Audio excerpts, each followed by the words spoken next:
একশো কত বাদাম? 30 টাকা। 30 টাকা, 300 টাকা কেজি।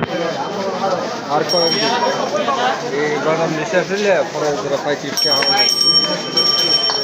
এদিকে একখানো কিনা ছিল বাদাম। নতুন বাদাম হচ্ছে না?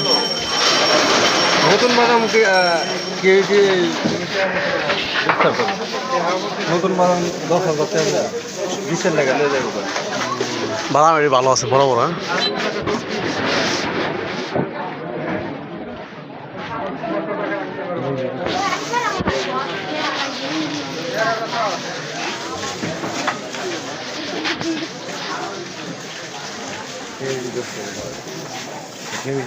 জি।